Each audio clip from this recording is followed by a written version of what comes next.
Give me just a sec. Apparently I am not connected with my audio.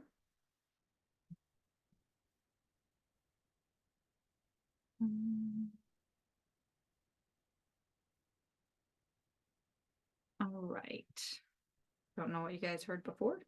Go ahead, Barbara. Hey, Barbara. Hey there. Quick question to get us started. The formula for the cholesterol combo, I think it's rosemary, verbenone, and Spanish sage, and 2 parts rosemary, verbena to 1 part Spanish sage. Is that correct? Correct. 2 to Yeah. 1. Okay. Yeah. I forgot to put the instructions down, and the bottle I mixed up is almost empty. Oh, Right. okay. Well, like, did we do a special blend for you for the Spanish sage? Because usually it's rosemary, verbena, and cypress. And then, like, for women, sometimes if they don't respond to that, sometimes we switch the cypress out for the Spanish sage. And so the other thing that also helps is helichrysum actually has an impact on cholesterol as well. So you can augment. I usually don't put those in the same blend, but you can take the the cholesterol blend and then augment with maybe a drop or 2 of the helichrysum.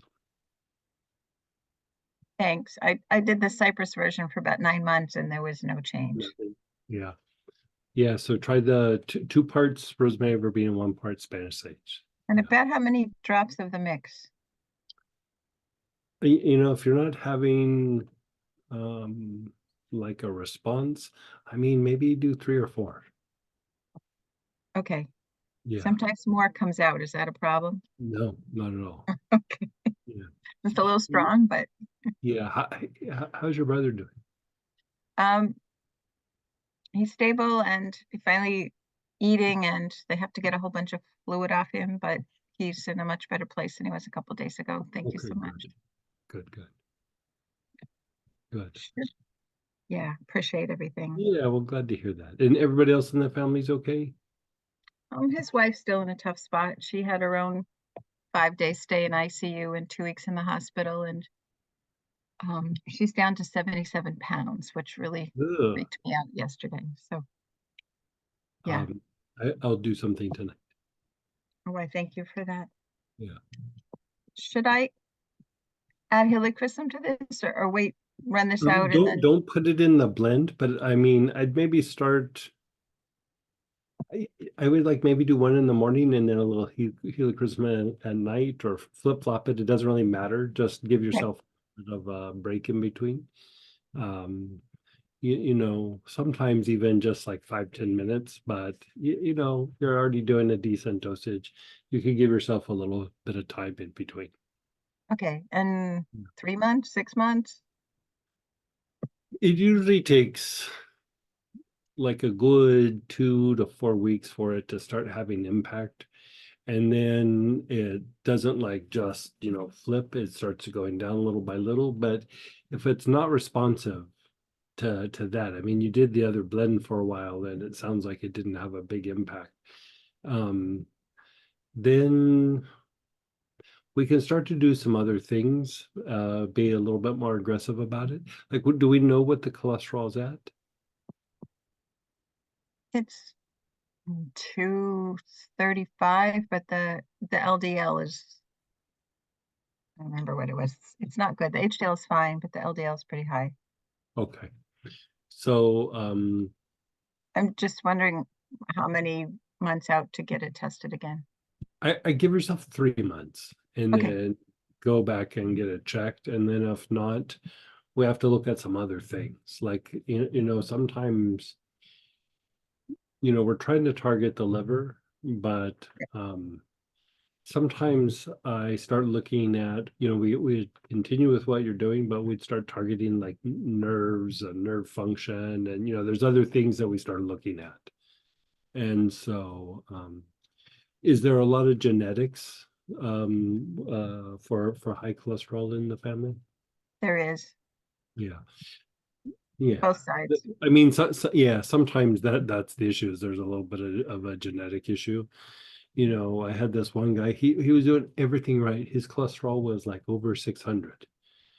And I mean, I wish I ate as good as he did. I mean, he was just doing everything right. And then like, you know, I laughed because like it was like within a day or two, I had somebody else where, I mean, they were doing everything wrong. It's like they were the complete opposites. And the person's cholesterol was like 180. Like, and it's just like, really? You know, and so sometimes genetics plays a little bit of a role. I still like the idea of what we're doing, even if it's, you know, completely and purely genetics. But if that doesn't work, it just will be a little bit more involved. But I mean, 235 is not, in the old days, 240 was normal. And then they started doing things with medications and it kept getting lower and lower. I mean, I think it is good to get it down lower, but Yeah, the targets feel a little ridiculous to me now. But well, it's because they have to have reasons to prescribe medication. Like, you like, and I'm not saying that in a bad way, but like the targets, you know, with like insurances, everything, they have to be able to maintain like why the medication is being given and everything. And so, um, you know, and there's been new research and everything, but you're not in a crazy place. I mean, it's a no, little high, but that's not crazy. And so, keep doing what you're doing, and if we need to, we can get more aggressive about it. But I hate just throwing, you know, 6 things at somebody like, you know, here's a problem, do all these things. right. You know, I like to see what's gonna make it work and what's gonna happen. Yeah, Okay, thank you. you're so welcome. Keep me posted on your family if you don't mind. Oh, absolutely. Thank Yeah. you so much. Go ahead, Troy, then Laura. Hey, Troy. Let's get you in. There you go. Hey, Greg. Hey, I'm so sorry to hear about your mom. Thank you. I still intend to call you, by the way, but the day just got away from me. That's okay. Thank you. Like either Uh, late night, I have a thing that I need to do afterwards, but if I can pull it off, it's not too late tonight. If not, I'll call you in the morning. okay, no worries. Thank you. Yeah. Um, I've been smelling ginger lily Yeah. and doing some different things uh, to just, you know, tell my mom how much I loved her and Yeah. uh, been writing her a letter and just been talking to her. Well, You know, all the doors open and you know she can still hear me well and all that. and so she passed on Friday or Saturday? Um, so I'm kind of surprised that I didn't feel it earlier, but But my remember, brother, you were kind of having a rough time on Saturday, and it makes me wonder if you didn't feel it and just didn't put. I mean, sometimes I feel something, I don't know what it is, and then I find out something happened afterwards, and I was like, oh, there we go. yeah, I had been feeling something weird for a while, and I just found out today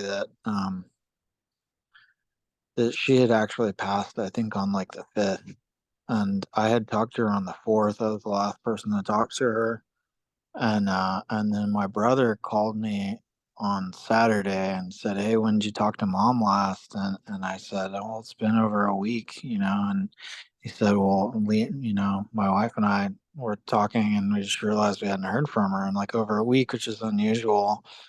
So he reached out to the neighbor, and then the neighbor couldn't get an answer at the door, so my brother drove up there and found her in the garage at the house, and I guess on the 5th, she had like left her phone inside and gone out to the garage for something. And I don't know. I don't know what happened. We haven't gotten the report back from the examiner, but apparently it was over a week.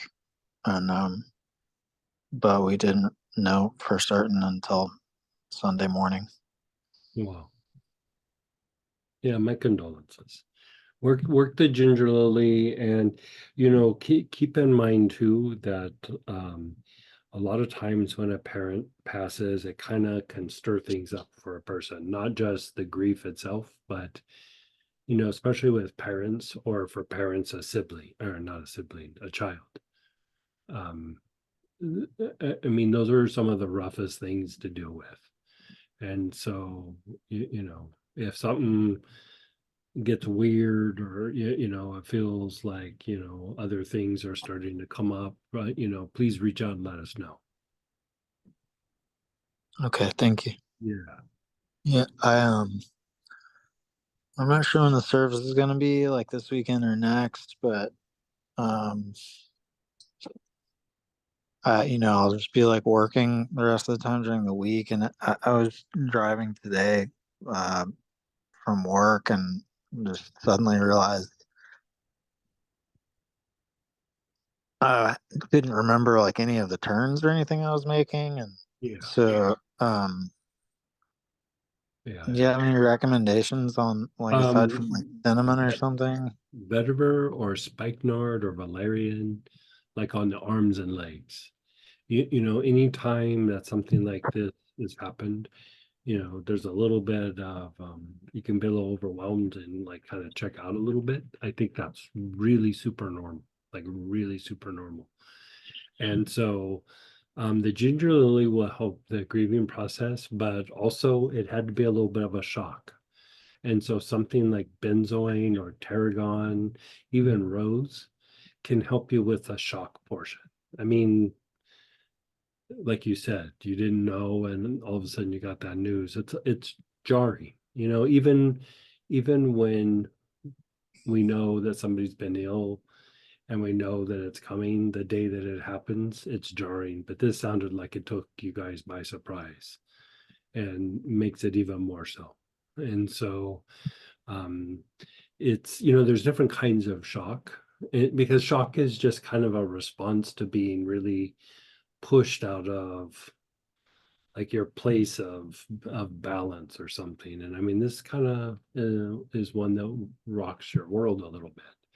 And so do some things just to kind of calm and soothe. So tarragon, benzoin, rose, something like that. And then the ginger lily for the grief.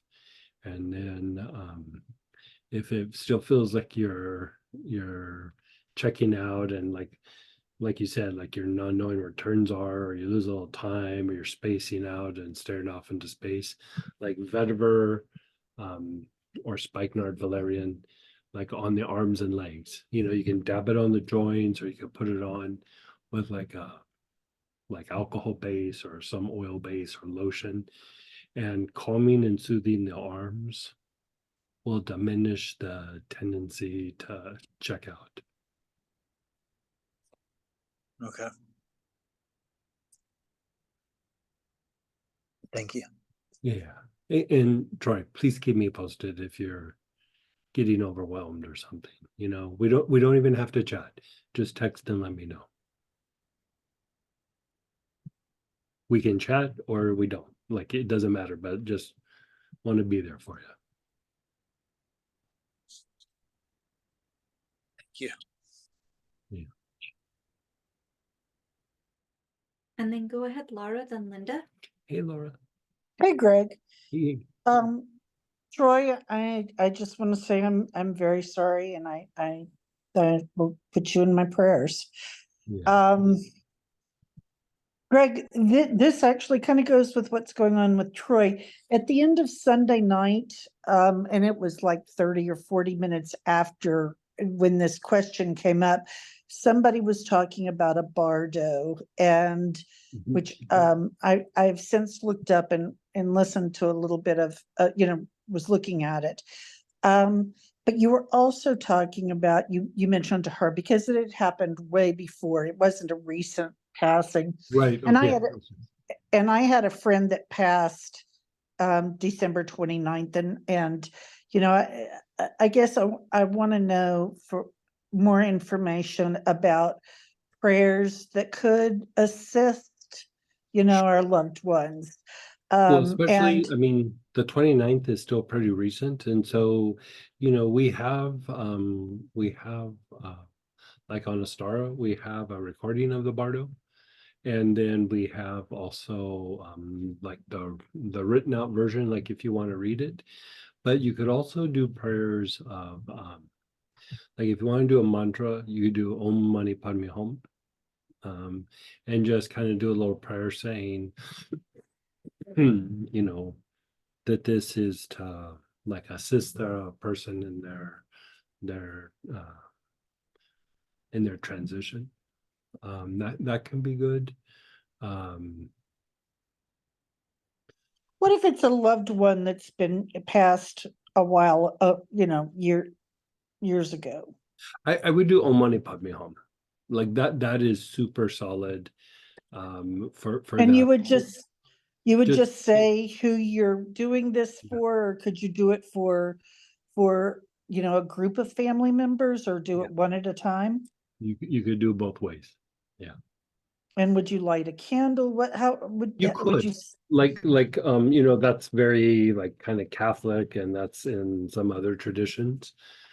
Which I'm not, and that's why I'm asking, because it's Yeah. kind of, Well, the reason for the candle, like you could look at it from a bunch of different points of view, but the reason for the candle is in esoteric or mystical practices, the lighting of a candle helps with access to the inner world. So like in a way, it's helping to increase the connection and direct the prayers when you're doing this for the person. I would say that's also for the general public. Doing the practices that I put you guys through, you don't necessarily have to follow those processes because you have a much greater level of access to the inner world than the person walking on the street. And so, but if it's something that resonates with you, I would do it, but you wouldn't need to, so let's say it was someone close, like my son that passed years ago. Sure, sure. But it still is something that supports them. Yeah. Yes. Because the process, we see the falling away of the body, but they go through a process that takes a little while. At first there's the falling away of the body. Then there's kind of a process of them realizing that they've passed.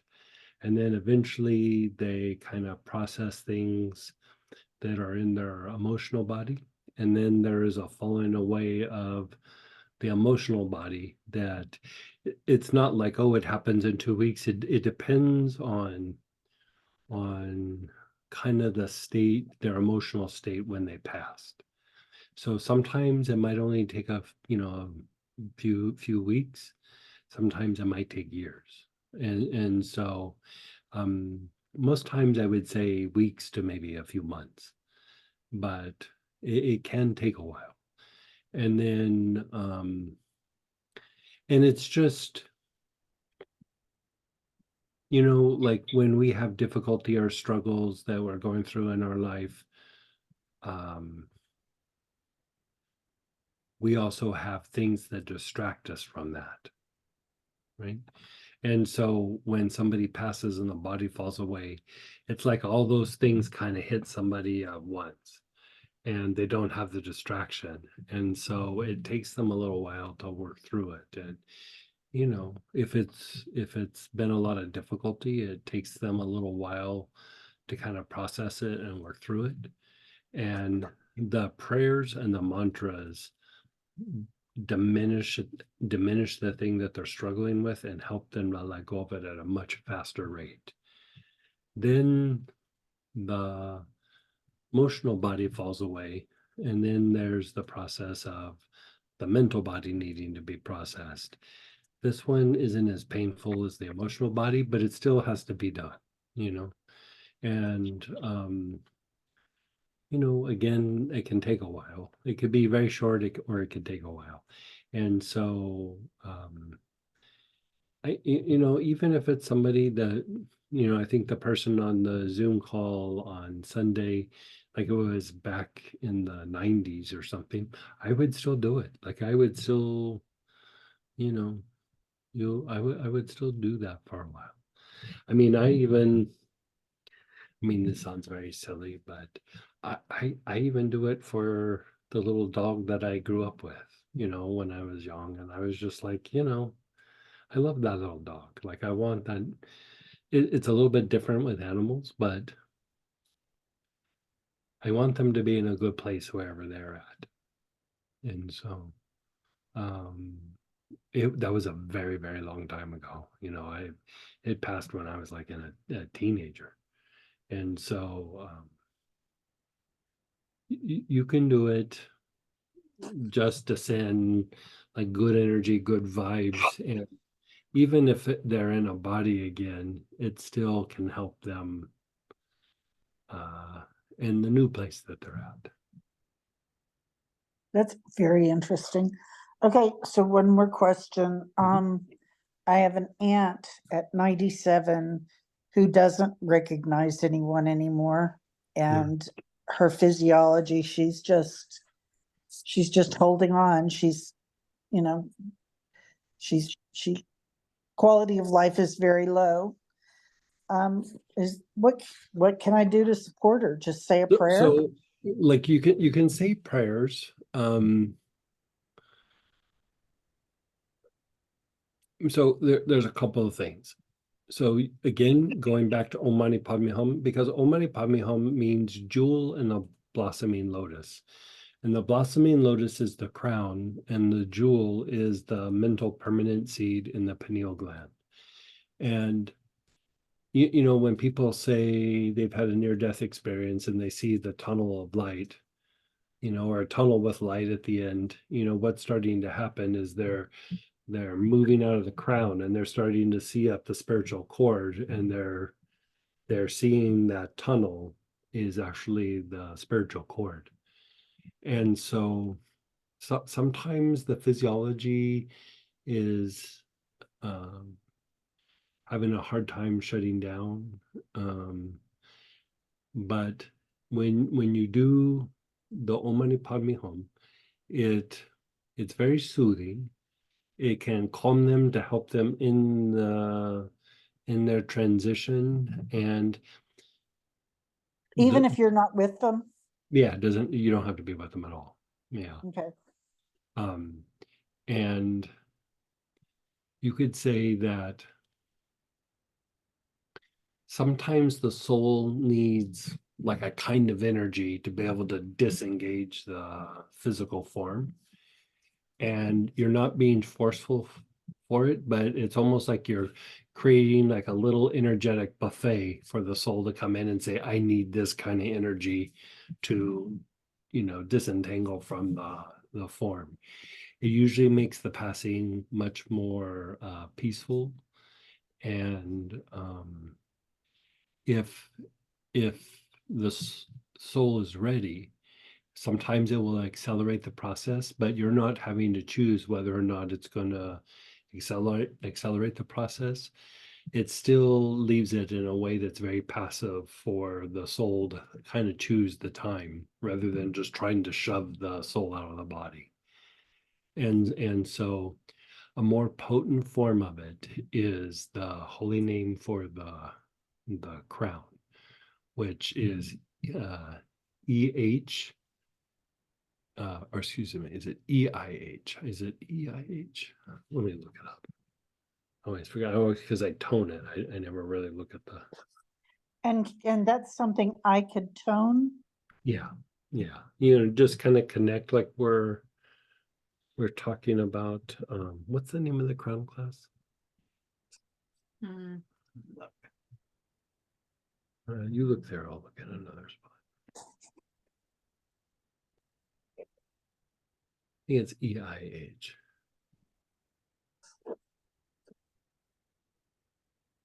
The class is awareness and the higher consciousness utilizing brainwaves. What's the spelling? Do you remember? Is it EIH or EH? the holy name.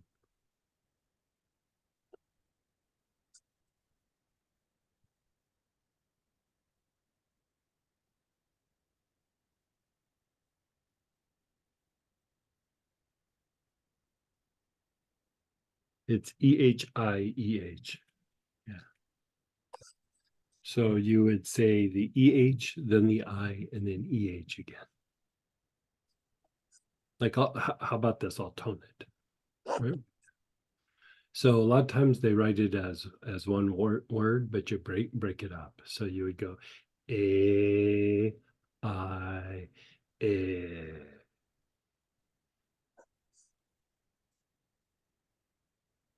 Yeah. And so it's like it opens up the doors. It opens up the doors for them to pass in a way that's very soft and very gentle. So the root of the crown chakra, like the chakras come down at a like a funnel into the spiritual cord, but the crown is facing a different direction. Right? The crown is kind of sitting in the spiritual cord. And so the root of the crown chakra is the blue pearl, which is the mental seed in the center of the pineal gland. And so it looks like this little tiny blue dot, but they refer to it as a blue pearl, right? So you see in the Hindu tradition, the peacock, if you look at the peacock feather, it's a blue ball with like a little golden flame around it. In the Christian tradition, in the Bible, it says, make your eye as one and your body will be filled with light. It's referring to that as well. And the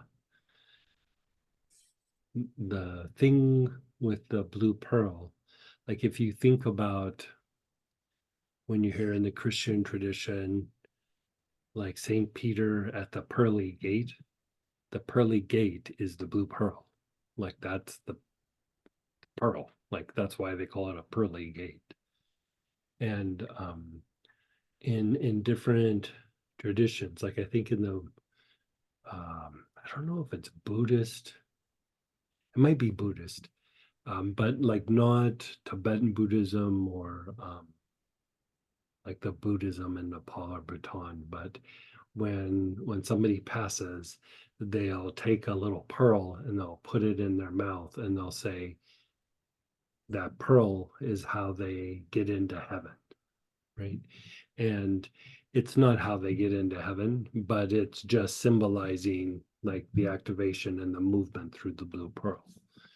And so the more that is activated, the more that their transition will be more peaceful and happening at a much quicker rate.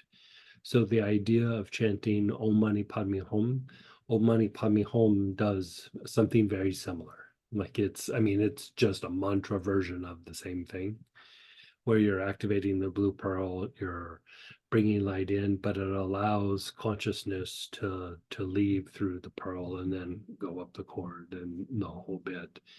And so like when somebody's having a difficult time shedding the emotional blood or recognizing and realizing that they've passed, is for whatever reason the pearl wasn't like activated enough. Like sometimes it could be a traumatic death or something going on where even if they spend time meditating, that last couple minutes can slow things down a little bit. And so even after they've left the body, different traditions have different amounts of time where like for a day or for 3 days or for a week, you keep everything around the body very calm and still, is because that process is still kind of happening and you don't want agitation to slow down their process. And so on that continued note, if somebody's close to passing, and even if you have something unresolved and you want to get something off your chest, you don't want to mess up their transition process. Like You can do it afterwards or whatever, but like when they start getting close to the dying process, just doesn't matter what happened, just, unless it's, them wanting to make peace at the end or something like that.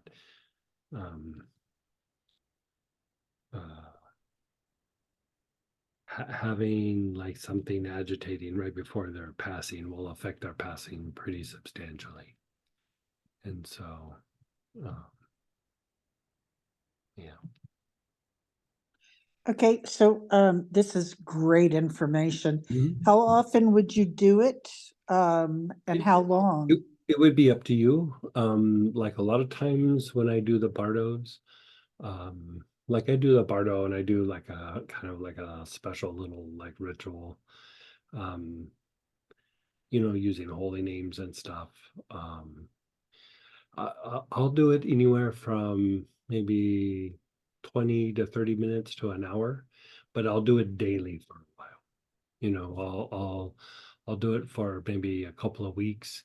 And so like with Astara, I mean, this is one of the things that Astara is one of the big things that we do is we do bardos for people passing and assisting people when they're getting close to passing. I mean, we don't talk about it like a bunch, but just through the years, that's what part of Astara is about. And so, I mean, I almost daily have like bardos that I'm doing, and sometimes it's one or two, and sometimes it's like 10. Like it can be a lot. And You do those individually for 20 minutes? sometimes I'll do each one individually for a little bit, and then I'll kind of pull it all together and do them all together. So I'll do kind of both. So would even short ones help Yeah. someone? Yeah, 5 minutes, 3 5 minutes? minutes helps. Yeah, anything helps. There's been times where I don't know, especially if it's somebody that I knew or, not too long ago. I guess it's been about a year since Dave passed. The thing was like, we did bardos for a little while, but then I would just think of him and think like happy thoughts with my awareness on the heart. And then I would say, I just think about things like in his life and our interactions and then the ceremony part, because it had been a little while, I would only maybe do for a few minutes, but I still kind of did like a happy recollection. So even if you're talking about somebody lovingly with other people, does that help support them? Yeah, it does. That's why in some traditions they'll go, don't speak ill of the dead, because that also can not have a good effect. So like talking about people lovingly and, like, you have those funerals where people are just getting up and sharing silly stories and talking about how sassy somebody was or, whatever. All that can be very helpful. Yeah. Good. Yeah. Thanks. This was really helpful. Yeah, good. And then go ahead, Linda, then Jennifer. Hey, Linda. Hey, Greg. Yeah, very interesting and helpful conversation. Thank you, everybody, for the Good. incredible Yeah. sharings too. It's really It was really weird. We were sharing, talking with each other on the way back. It seemed like 5 or 6 people had somebody pass over the last 4 or 5 days. Like it was a lot for the circle of people that we know. And so wow. Well, lots of blessings to everybody for sure. My question comes out of the Sunday Astara thing where you guided us in doing the self-healing process. oh yeah, sure. Yeah, and using the Lama yoga for it. Mhm. And at first you had us do it with the, just to experience it, just use one arm or the other arm. Mhm. And and the sensation for me was that my left arm, after I had done it, the way I would have described it was my left arm felt so much more alive than my Yeah. right. Yeah. It's fantastic. So I've been working with that. But my question what came out of that for me was this. I've been using the materialization breath, for instance, as a way, like when I do the prayer or set an intention and then hold it in my heart and then let it go and do the materialization breath. And then doing the Lama Yoga one, it was such an interesting experience. And I thought, could you explain like Oh, the the difference. the Yeah. differences and also like the right places to use which of those breaths? I mean, technically, you could do them both. Like, you know, especially on the Sunday session, you know, we usually try to keep that to about 20 minutes, but we could have talked about that for several hours. Yeah. And, you know, the idea of, remember the body mapping class? Mhm. Kind of the idea is you could even go through and do different parts of the body. And it's a way to temper the body, and each section has like a form of psychic attack is not the right word, but it has like almost this little like issue that produces an emotional response and a mental response. And so, you know, there we dealt with it with oils, but the idea of going, okay, I'm gonna put my awareness on my calves, and then you do a little bit of Lama yoga, and then you go, okay, my thighs, and then my outer thighs, and you do a little Lama yoga. It really changes the potential for lower emotions and eventually the cognitive thinking. And you're basically purifying the body. So just to recap with some of that,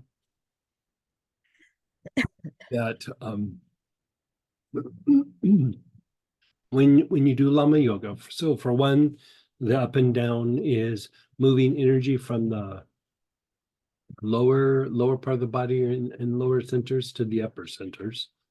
So that's one component. So you could say you're refining the energy, right?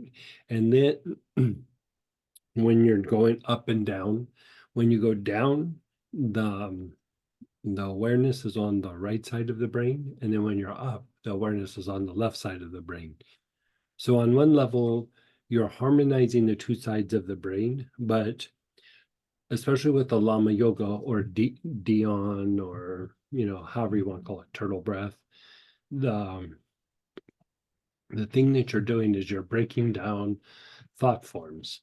And it's not necessarily thought forms like, you know, Joe at the grocery store was doing this or doing that. You know, it's more of like these thought forms that are in the body. They're there, but they're not like your repetitive thoughts. They turn into those things, but it's more of like the root causes. And part of what you're doing with that is, you know, we have the mental body, we have the emotional body, we have the physical body, but like as you keep drilling down, there's a very primal part that everybody has. Like everybody's got this very, very primal part.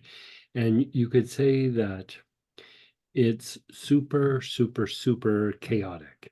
And so that idea of sitting and putting your awareness on the body, what you're doing is you're practicing awareness, not focus. And whenever you use awareness, especially sustained awareness, you're starting to break down chaos or that chaotic energy. Like you're establishing order in the body, and then eventually in the spine and the brain and the emotional body, and it even will start to translate into the environment. And so Lama Yoga, it breaks down the thought forms. And part of what happens sometimes, you know, as we do our practices, we start to develop more intuition and intuitive thought. But when we have been in times where we have lacked intuitive thought, or maybe that wasn't something that was developed when we were younger, there starts to be more of influence of the intellect. And the intellect will generate or overstimulate these thought forms in the body. You know, it's not thought forms like how our mind thinks, it's how the body thinks. And so they're really, you know, even if we use our intellect and words, it's like very short, like, you know, agitation here, pain, you know, a sense of hurt feelings, or it's things like that. It's very, very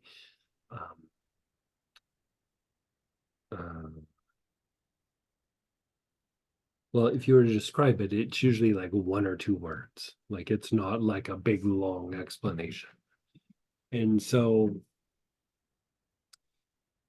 that's breaking that down and moving it up and helping to cultivate intuition, which actually accelerates the process of healing in the body.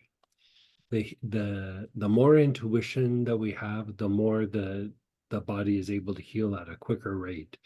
The more that we're stuck in intellect, it actually starts to slow down the healing process and actually even puts us at odds with our body, because body, emotions, even mind, because we're coming at it from the point of view of what we want rather than trying to help the body help itself. Right. So it's almost becomes like this adversarial kind of thing. And if you wanted to boil down what psychosomatic is, it's just too much intellect, not enough intuition. That's really all it boils down to. I mean, you can go through a bunch of mechanics and everything, but really, if you boil it down, too much intellect, not enough intuition.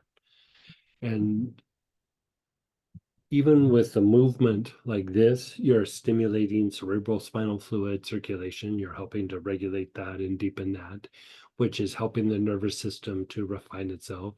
You're purifying the spine, which is where very deep emotional things are released, and even some mental. And then the movement of here, like back and forth, again, also addresses things in the lower mind and then the back of the throat.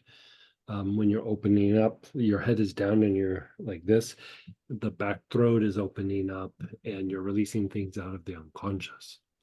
And so there's a lot of different things happening when you're doing Lama yoga.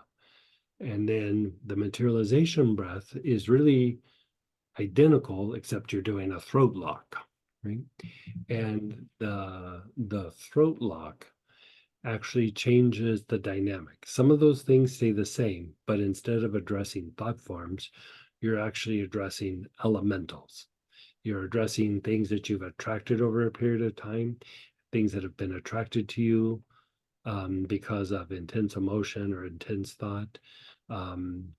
You could say conditioning, and you're changing the state of the body. If the body is in an agitated state, it kind of shifts that, helps the body shift out of the agitation and go into a deeper state of healing. And so both are good, but that's why the materialization breath is used for like anchoring a goal, is because you're attracting energy from the environment and you're physicalizing it. And so with the materialization breath, a lot of times the things that are causing us disease or are blocking our ability to manifest a goal or connect to a teacher or something like that is the lack of light within the form and the lack of light within the elements themselves. Because even the elements have very positive qualities, and then they have the potential of having very negative qualities. And it's dependent on how much light is in the element. If there's a lot of light in the element, you're cultivating the higher, the more like good qualities. And when there's very little light, in the old days, they would say that those things are cursed. It just means that lacks light. And so, I mean, even like saying that it's cursed, there's a lot of drama with that word. It's just they just do naughty things. You know what I mean? They're not necessarily cursed. They're chaotic. I mean, that's the best way to say it. The more the light hits the elements, the more order that is established. And if you look at like different traditions, what we would call a certain level or degree of enlightenment is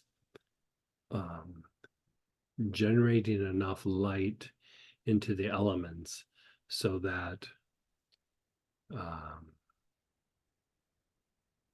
it's like the elements would be associated with the basic, but it's like it gets moved up and it's on the head, on the crown. And so if you see in different traditions, will you hand me that? I'm going to give you an example here. Which one? The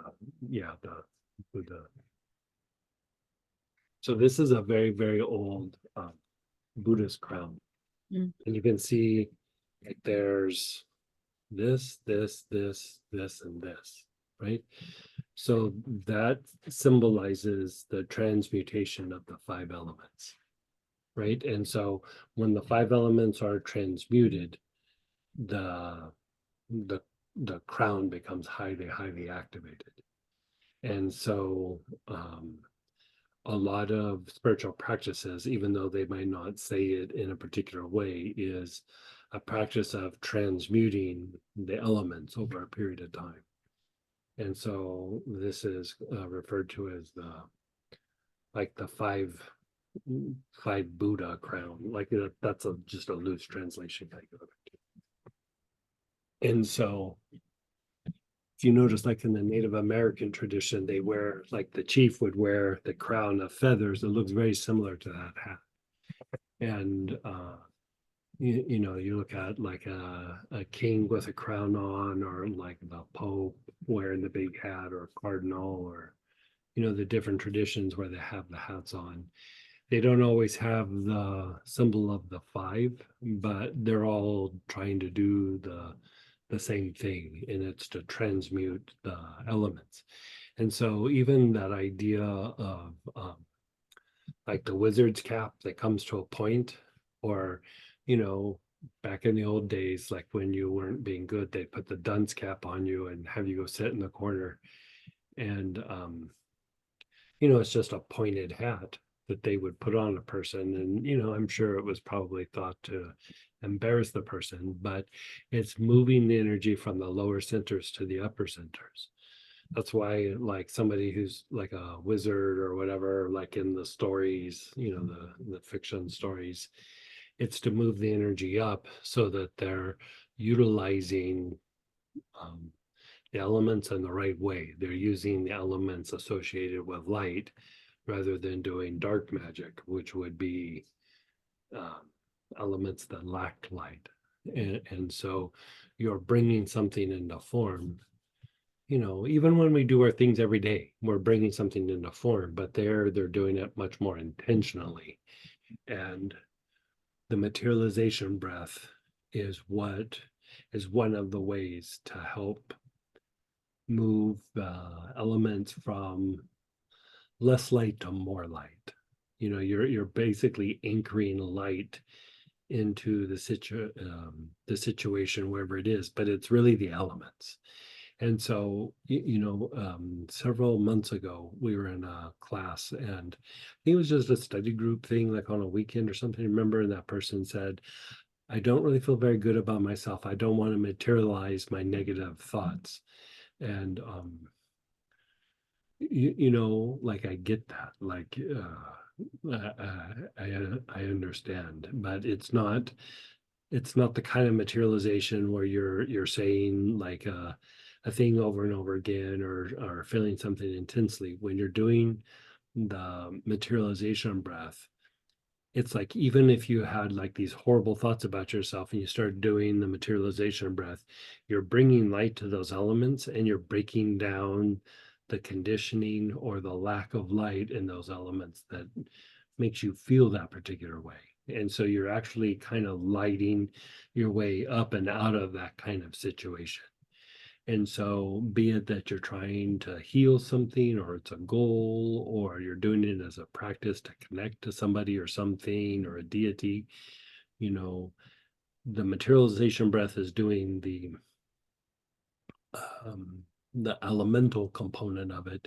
And then Lama Yoga is doing more the thought forms.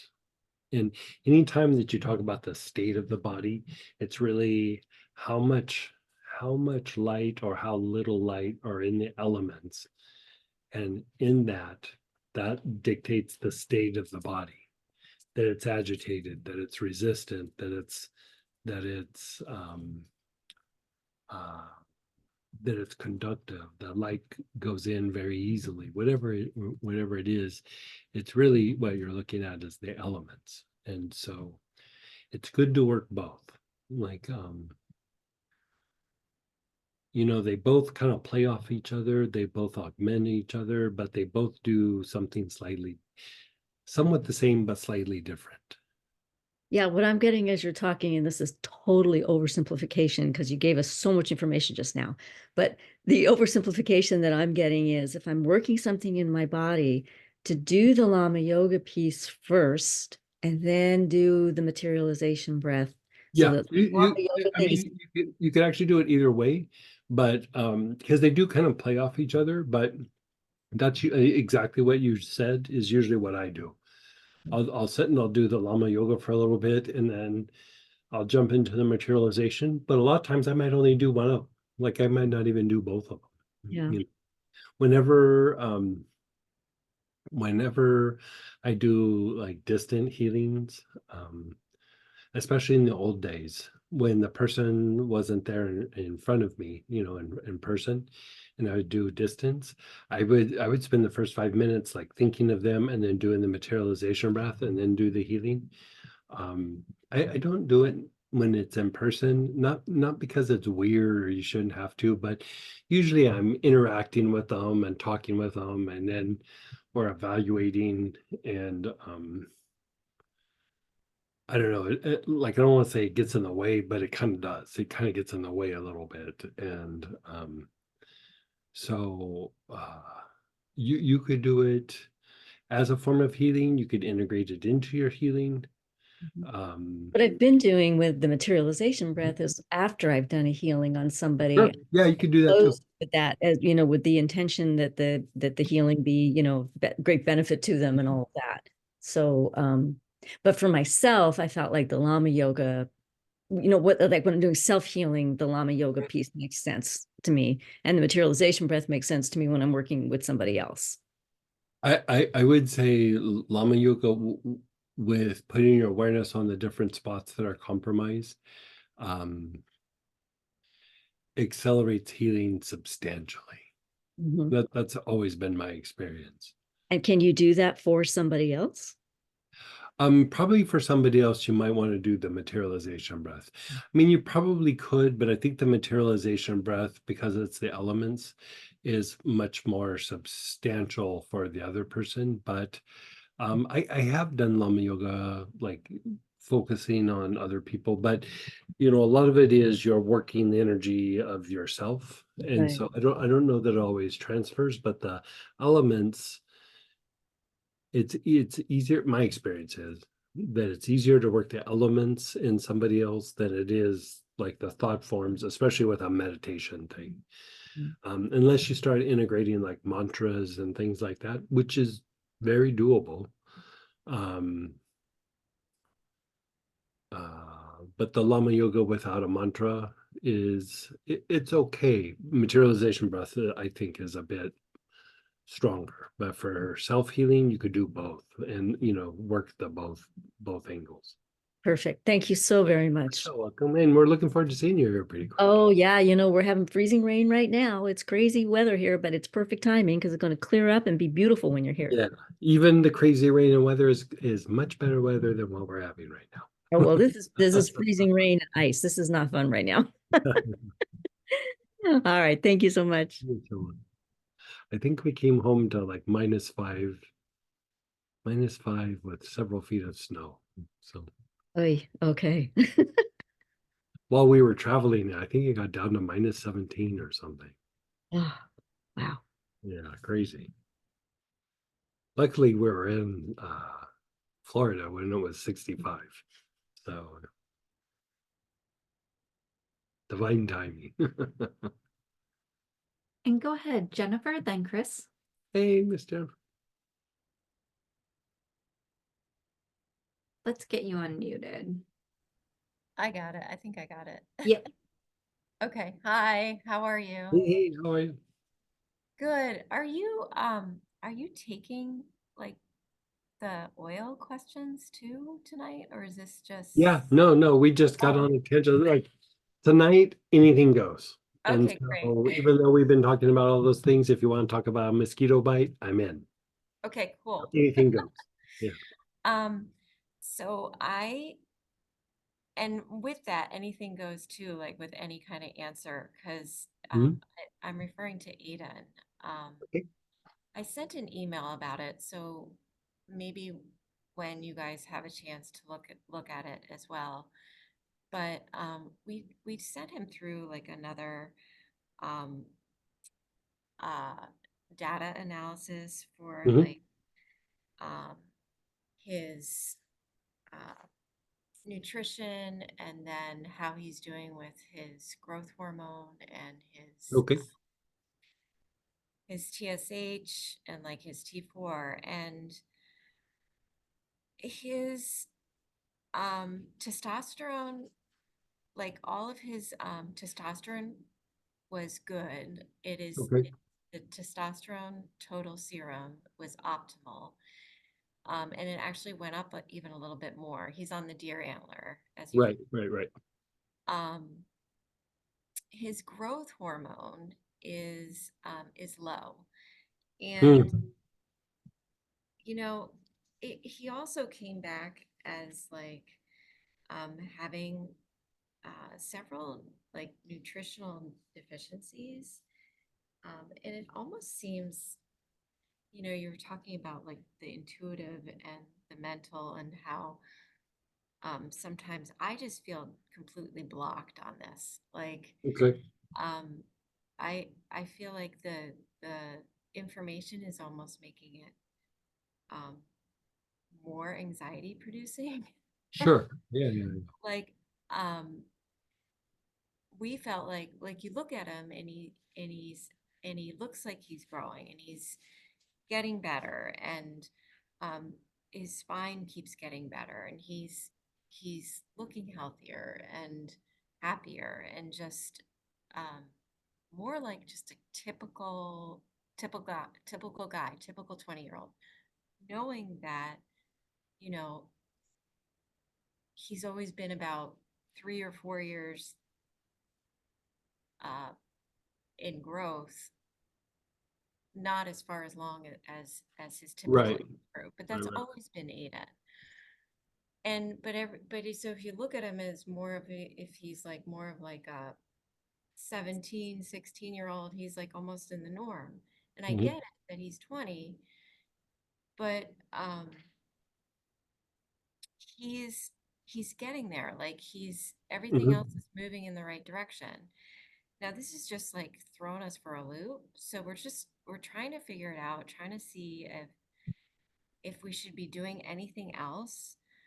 Well, Um, sometimes like we do need to like step back and like make adjustments because the body, especially the endocrine system, it's complicated. Like it's just so complicated. And so what happens is we might be making certain things better, but there's still a few areas that maybe are not improving, and there'll be an improvement, and then there's like a compensation, and then you know you almost have to like readjust. And so do we know what the deficiencies are? Like what minerals or vitamins or whatever he's like lacking? Do we know what those are? so it's a rather long a list of things. Like, Okay. they have I mean, they have suggestive primary findings that they have listed out. Um, and like things like uh,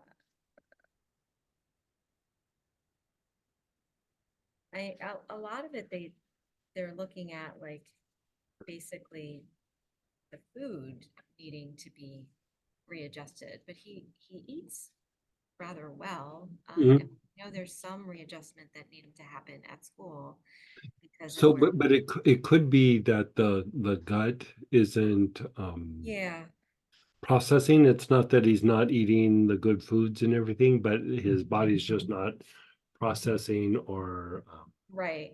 utilizing the foods going through. And so does he, I can't remember, does he have sinus issues?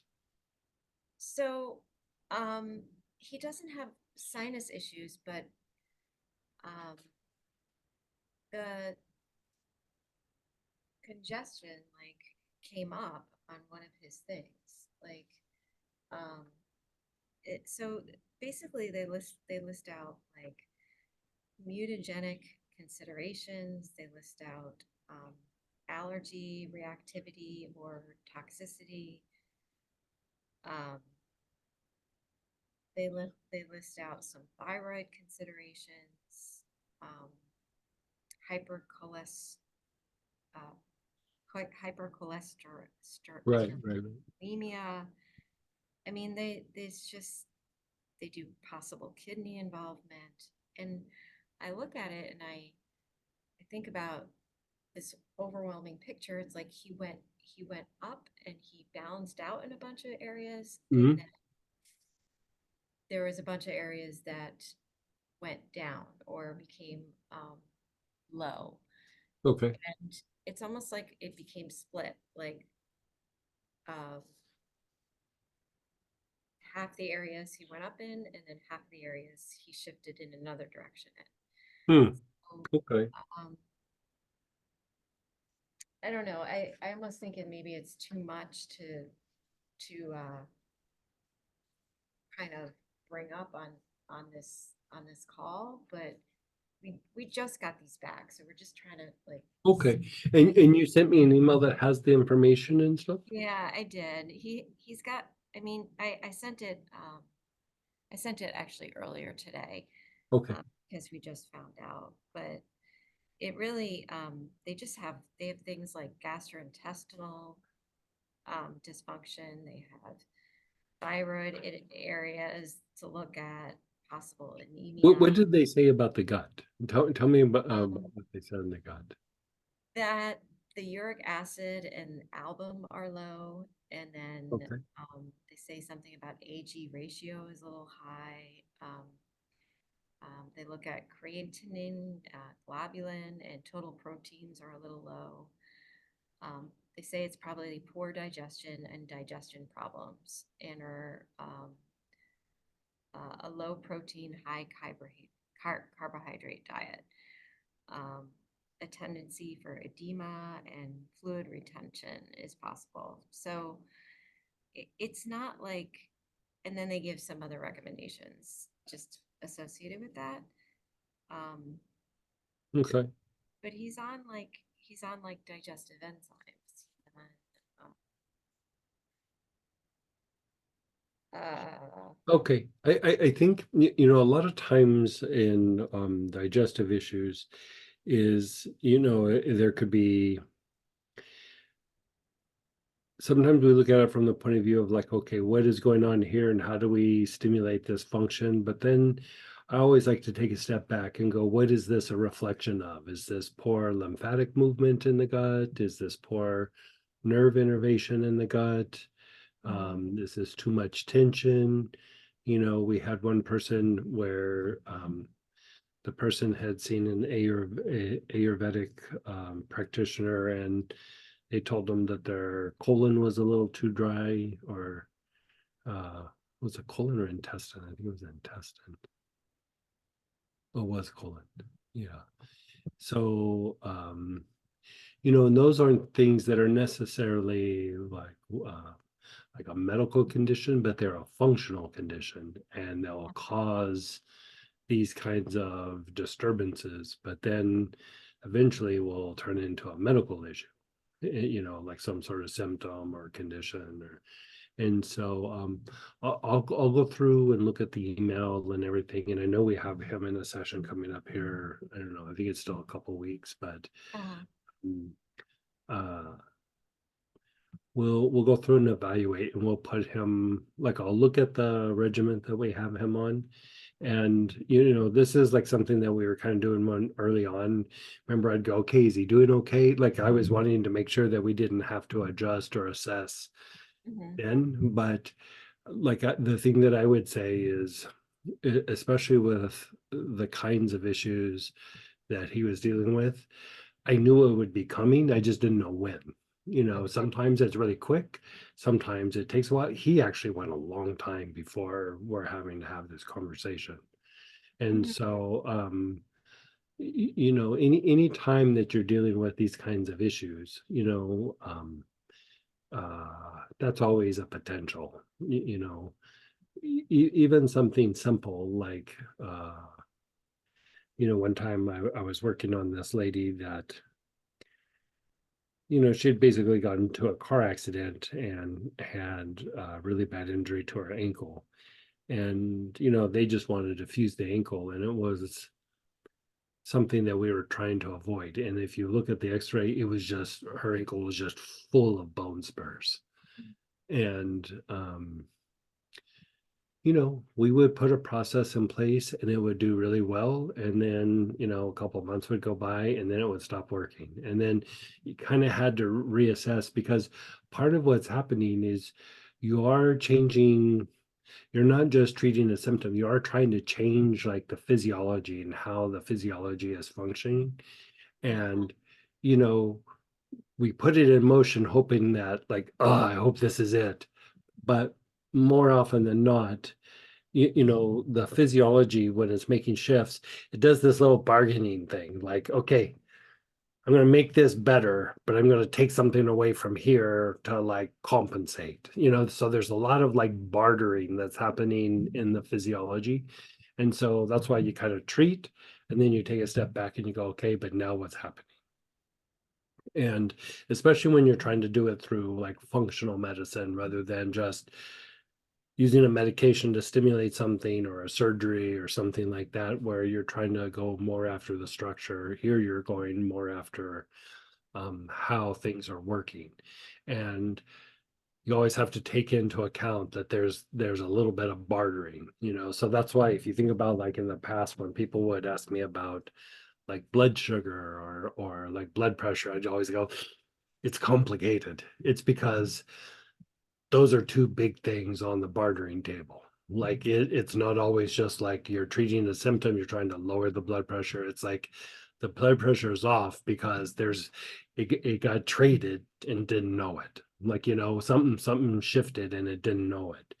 And so we just need to go through and reassess. But it sounds like to me the thing that some version of stimulating the neurological functions of the gut is probably going to be part of the next treatment process. And we can start off very simple, but autonomic dysfunction, which is either dysfunction in the sympathetic, which is fight flight, or parasympathetic, which is rest and repair. We don't talk about that very much in the West, but like in Europe and things like that, I mean, that is always on the table, and it is a cause of more problems than people really give it credit for, especially here in the US and things. And so we just need to go through and do a little evaluation of that and look at mucous membranes and like neurotransmitters and, just kind of go through that little routine and maybe just make a little adjustment. And it might mean that some of the things that he's doing might diminish and go away, and we do some other processes, or we keep him on the things that he's on and just add like a little something here and there. And so I always knew this day was going to be coming with him. I actually expected it a while back, and that he's made it this long is actually quite a good sign. And so I know it feels a little bit frustrating at the same time. It's actually he's made a lot more progress than most in with the kinds of stuff that he's dealing with, and given his age and everything. And so we just need to make some adjustments, like be it that like with me or the nutritionist or something. There's just got to be some little adjustments that need to be made. And Okay. it's not going to be the last time. Like, you know what I Okay. mean? Like, Yeah. another 6 months, a year, we'll probably have to have a conversation very similar to this. He seems to go pretty well for a while. And the thing that I like about him, I mean, for one, he's a cute kid. But Uh-huh. the thing that I like about him is for his age, he's a lot more sensitive about how his body is functioning than most kids his age. And that is a very, very helpful tool. Yeah. And so yeah, well, I'll look at the email, we'll process it, and we'll Okay. we'll move through that. Yeah. All right. I Thank know you. it's a little bit frustrating, but I would say it just needs some attention. Like it's not that we don't know what to do. It's just we don't know what to do right now. We just have to go back through and assess and then put him on another old protocol and Okay. yeah. That would be great. Yeah. I would really, I, really I s- appreciate I it. suspect that one of two things. We're probably going to put him on things to jumpstart the neurological function of his gut, Uh-huh. or we're going to put him on something that increases the mucous membranes of the lining of the gut. Refresh my memory though. Does he have a respiratory issue or no? Like sinuses, congestion, No, cough? no, yeah, no, None of no that. sinuses, no congestion, which is, Okay. yeah. Yeah. Which is weird because they, I have a really weird question for you to ask him. uh, Does his feet are they cold a lot, or are they sweaty a lot, or they just are normal like the rest of his body? um, I, I know I don't know if they're cold a lot. Just You know ask him what? and see what he Actually, says. Ask him and see what he says. yeah, he does walk around barefoot a lot. Um, I don't think I'll ask him. I'll ask him and I'll send it to you. But I never hear him say that his feet are cold or Or like sweaty. or Okay. sweaty. Okay, that's a Um, good sign. Yeah. that and I touching his feet, I never notice if they are. Okay, that's a very good sign. I have another son who right away I know his feet are cold. Like Okay. I Like don't. the either excessively cold or excessively sweaty is usually a reflection, at least from my perspective. It's usually an indicator of neurotransmitters in the gut are off. Okay. And so it's just a way to kind of, and the other thing too is a lot of times in situations like this, we don't think about treating the skin very much, but sometimes that is actually a contributing factor. Okay. You would do things to not to treat like, oh, does he have eczema or anything, but just like the functioning of the skin, it Uh-huh. can cause issues in the internal organs, especially lungs, liver, gallbladder, kidneys, spleen. And it can affect mood, and it can affect some of the brain chemistry. Okay. Yeah, so I'll go through and I'll assess all of that. Okay. Thank you. Can do you have any suggestions for just for me for like just to calm my nerves down? Oh, sure. So, like, are you just feeling anxious? Are you feeling anxious because of these situations, or I think I'm just feeling just overwhelmed and anxious with having these two kids like for so long having things going on and then just having my own practice. I just have had a lot of like fluctuations and ups and downs lately with um, career, work, and what's been going on with them. I just feel like I'm kind of like in overwhelm.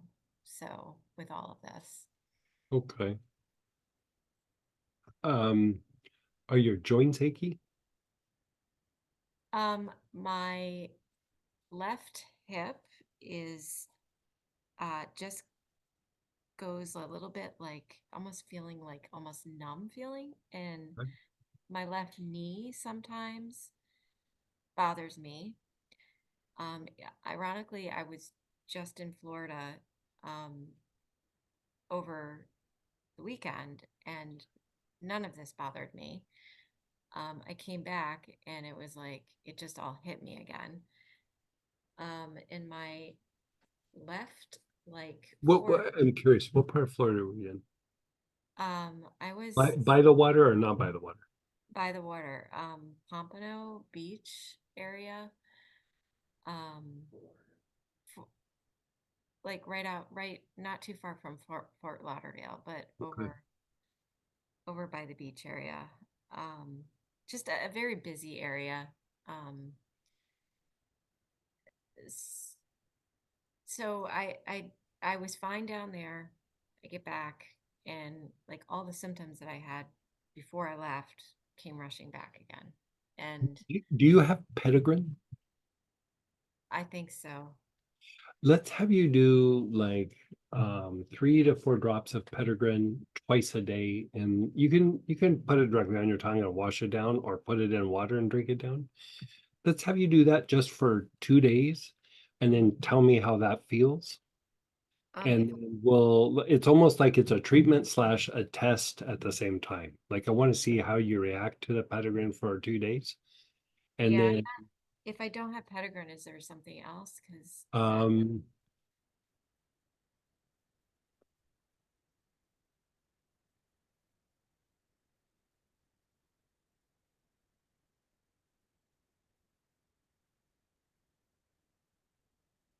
yeah,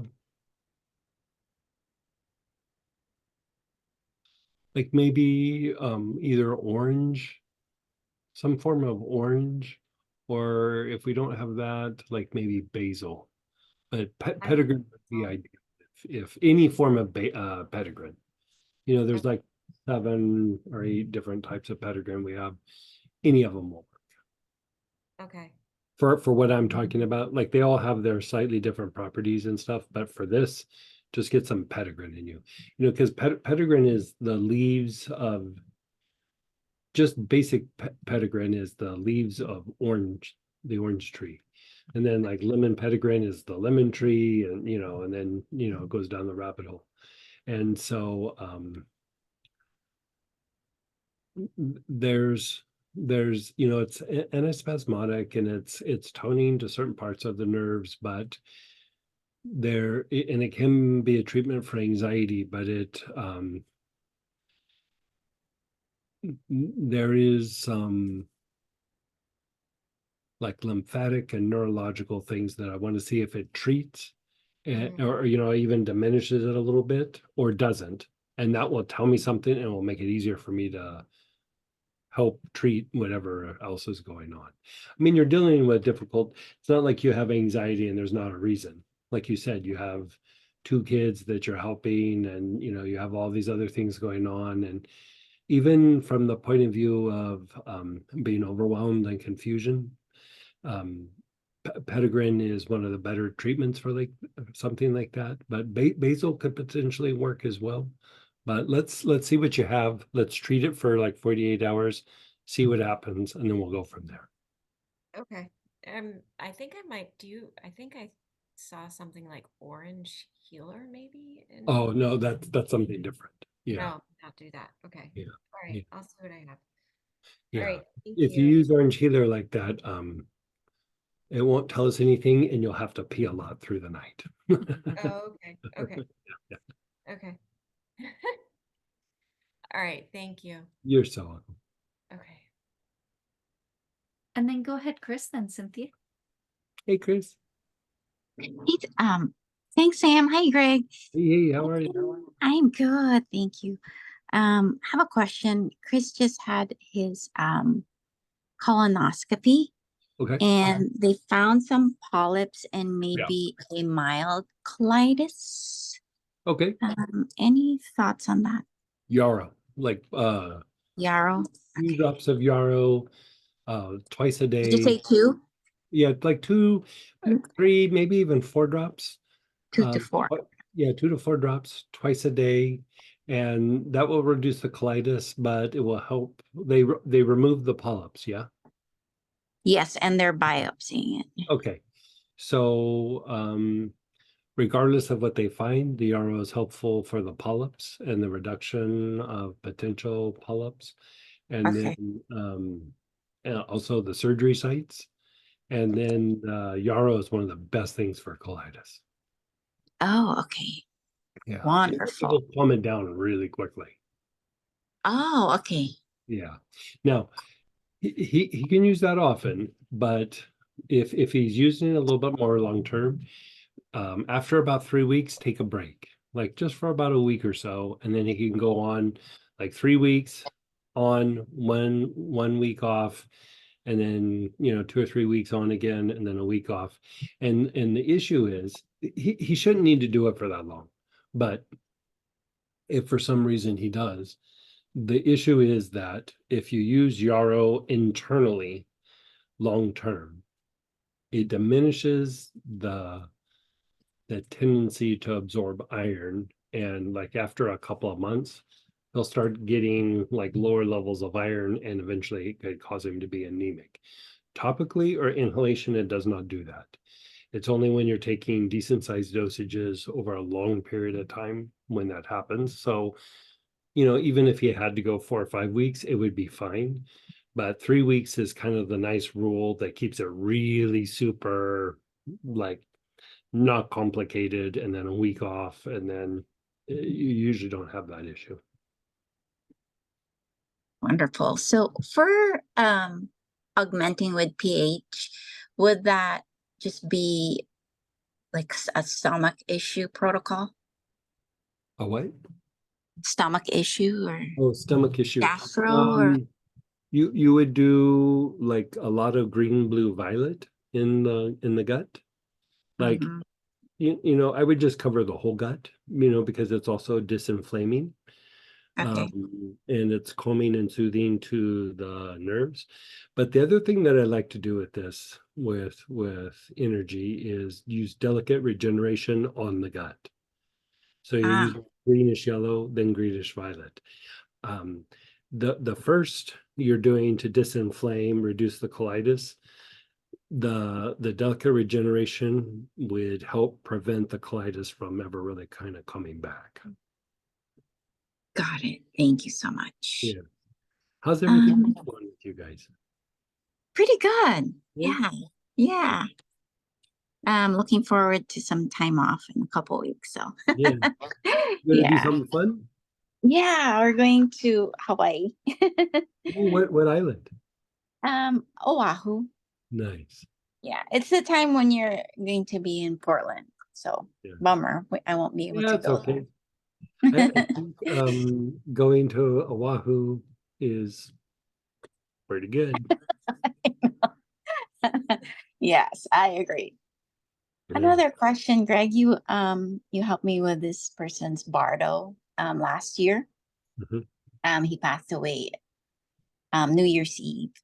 And lately, he loved the dogs. And lately, whenever we pass his former home, the dogs will just stare at the door and not move. So I'm thinking there's some communication that's happening there and wondering how I can assist there. He's still in process. Emotional? Yeah, Okay, got it. not that uncommon, really not that uncommon. But how we were talking about using OmManiPadmeHum before? Uh-huh. Use that a lot. Just think of him. You don't necessarily need to do this. Just kind of like tap in and just like OmManiPadmeHum, OmManiPadmeHum, OmManiPadmeHum. And sometimes how you change the tone can make a difference. And for him, say it like you're trying to get a baby to go to sleep. Like OmManiPadmeHum versus OmManiPadmeHum, OmManiPadmeHum, OmManiPadmeHum. You know, Yeah. they still kind of do the same thing, but the first way is very, very, very soothing. Would it work? You know that version of Master's Omani where he's singing it? It's so gentle. Mhm. If I just play that with that intention, would that work too? I would do an invocation. Okay. Do an invocation, and maybe as you play it, even find a picture of him and put it in front of the Ah. speakers. Okay, I will do that. Yeah. One last question, please. Sure, of course. I have client dog who has aggression issues and nipping Hmm. issues. She's pretty traumatized 'cause she's a rescue, you know, trying to be placed. Hmm. So I don't use color on No. her. No, no. Yeah. Any suggestions other than the lower centers? The lower centers are always so congested. So tell me what's going on with it again. Aggression issues, like when she's out, she's pulling and trying to lunge at people and animals. And angry. There's a lot of anger. How often is the dog getting walked? That's the problem. Yeah, I brought that up too. I think Yeah. that's the problem. Yeah. Okay. And when they're walking the dog, tight leash, like the dog doesn't get to The walk out. harness, right? Yeah. Well, just like close to the person, Uh-huh. you know, because like sometimes, I mean, some dogs are chill no matter what. But Right. sometimes, is it a little dog, mid-sized dog? It's kind of, you know, I never met the dog, but it's It kind doesn't of matter. the It's- size of my dogs, I Okay. think. So like when they're walking the dog, like it needs to be a little bit closer to their side rather than out in front of them. Mm-hmm. And sometimes just that will calm the dog down, because like sometimes the dog will get confused and think it's the one in charge of making sure everything's okay, or that it's the alpha on the walk or whatever. And the byproduct can be behaviors like that. Yeah. And so like you keep it close to the side and you keep the leash kind of tight so that like, hey, I'm alpha, I'm the one in charge. And at first they'll kind of fight it and resist, but Mm-hmm. after a little bit of time it will relax, because it knows that you are taking care of, or the person is taking care of, you know, protecting and, you know, making sure nobody comes at them. And Mm-hmm. so, you know, it just, if it thinks it's in charge, sometimes it turns into a little bit of a crazy person. But walking the dog more often will make it easier to train. Mm-hmm. You know, you Okay. basically make it tired, you know, Yeah. like it's got a little too much pent up energy. And Yeah. you know, when, you know, this was, I don't know, many years ago, and I thought all that stuff was kind of BS. And, you know, we had this one dog, it was like really well behaved, but when we take it out, it would turn into, wasn't a maniac, but it just, Cujo. well, it just, Remember that movie, Cujo? yeah, oh yeah, I remember that. Kind of freaked me out when I was young. Me too. But it just, it acted a little crazy. And like at home it was never like that, but like when people would come around, or another animal, and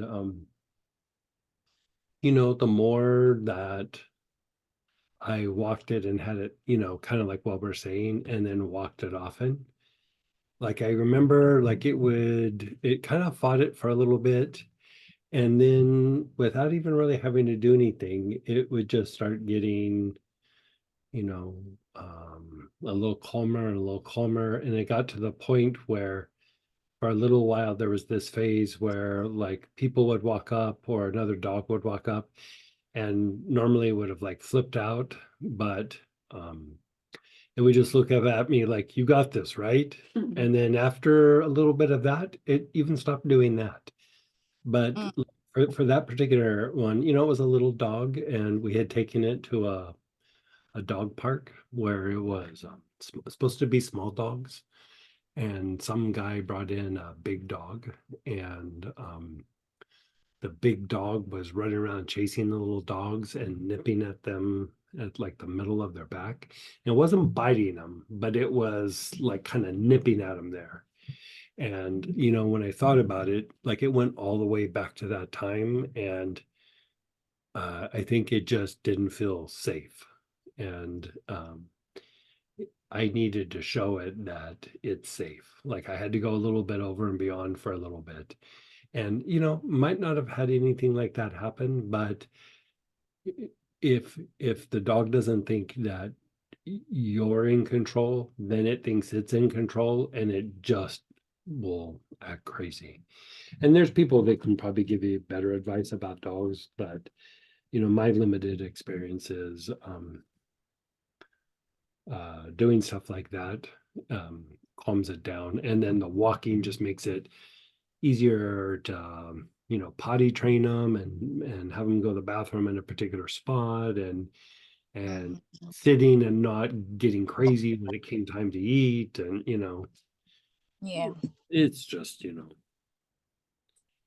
they have their own kind of little language that they do, and you just gotta kind of speak their language a little bit.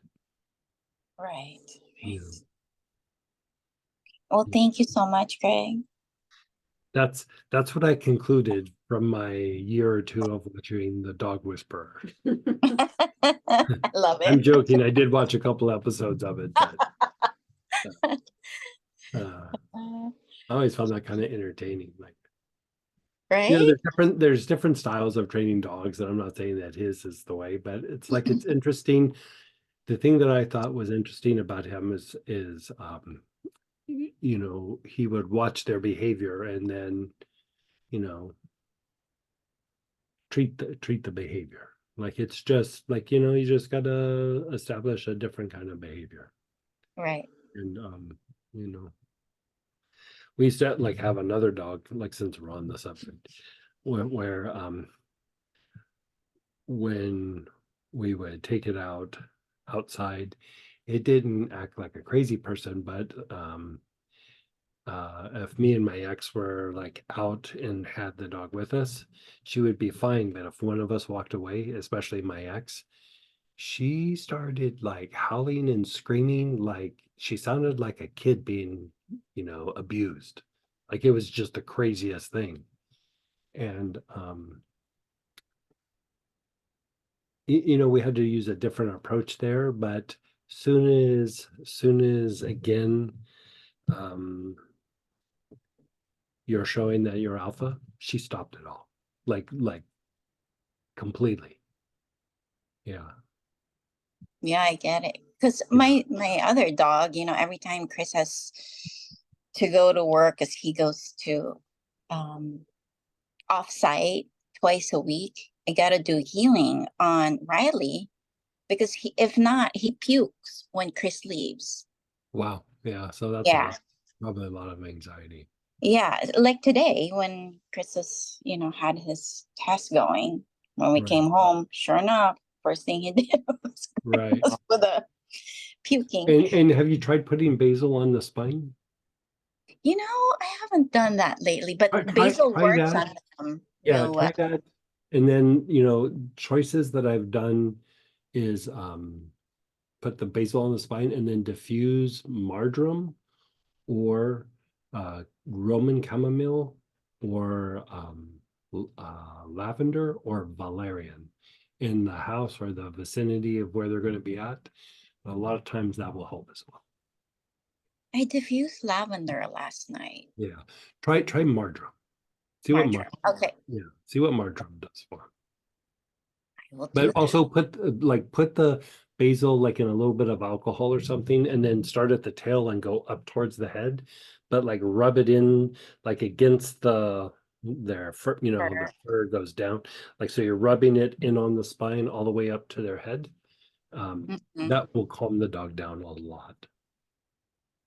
Oh, I use neat with a roller. So put alcohol. Yeah, I would put a little alcohol on it and then rub it in. Sometimes the neat can be a little too strong for the skin, their skin. You know, our Okay. skin not so much, but some of the dogs it's fine, but some of them not so much. Okay. Yeah. Thank you so much. You're so welcome. Tell Chris. I will. Thank you. Chris. And then go ahead, Cynthia, then Dan. Hey, Cynthia. Hi. Hey, hey. So just a couple of little things. I wanted to ask that you pronounce the holy name of the crown chakra one more time, the Sure. pronunciation. It's so it's EH and then I and then EH. And so you're kind of toning, so it doesn't have to be perfect, but it's basically A I A. Okay. Yeah. Let's see. Okay. And my next thing was to ask, when you're discussing the 5 elements, Mhm. is that synonymous with elementals, or are we talking about two Elementals very- are like, yeah, the elements or the byproducts of the elements as well. So yeah, so you would say them in the kind of the same vein. Okay. Yeah. And so if I'm using certain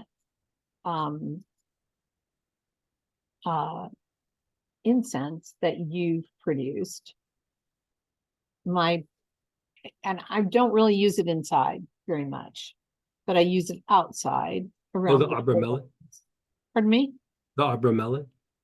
I have abramelon, prosperity, and rose. Those are the 3 I usually use. Do the rose or prosperity on the stove, and the abramelon like at the one of the doors, or like if there's an area in the yard where you like to do it. We usually do it. I mean, we do it every day. Uh, we I do think it right by the front door, like not right at the front door, but like we have a little cauldron thing like off to the side, you know, of the little Yeah. we call it like porch or whatever, like in the flower bed, and we just drop the stick in there. But UPS guy, FedEx guy, postal guys, they just know we're weird and we're burning incense outside, and they never really ask. But Okay. yeah, like So does it need to be every door? Can it No. be just choose a door? I would say the door you use the most. Okay. Yeah, so front um, door, or like even if you're like, sometimes it's front, sometimes it's back, and it feels a little bit better in the back, go for it, because you are going to increase like the energy of the nature spirits, and so Right. wherever the yard is a little bit more like important, or you interact with that part of the yard more, like say you have a garden, or you know, for us it's a little bit more our front yard, because Samantha likes it when there's deers in the yard, and the squirrels, and so we do things in the front, and we put out like little salt licks and everything, and you know, we have deers even today, where you know, waiting for people to leave in their car so that they could come walk in our yard, like, you know, midday. And like the deer around here just don't do that, but they're like, this place is cool. Like it's really Good it's stuff pretty is cool. left there. Yeah. So I guess my reason for not using the incense inside was just concern about bronchial constriction.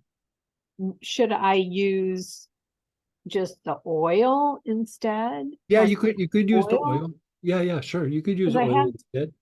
Yeah. I have red flowers by the stove, like just at the back of them, Okay. of the stove. So just use prosperity.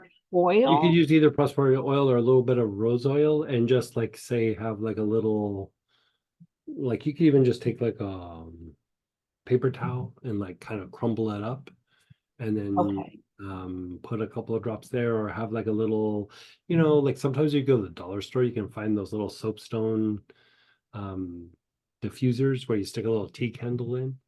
okay, You can do that because it doesn't have to be around the clock. It's just like, you know, every day, just a little bit of something there. And then the other thing you can put on the stove for that component inside is some rose quartz. okay, Yeah. You know, it doesn't even have to be big. Like, you know, just a little chunk of rose quartz of some sort. okay.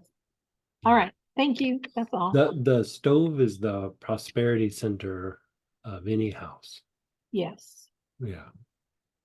When I remodeled this kitchen, I made sure that I moved the stove so that it didn't face the sink. Perfect. Awesome. Yeah.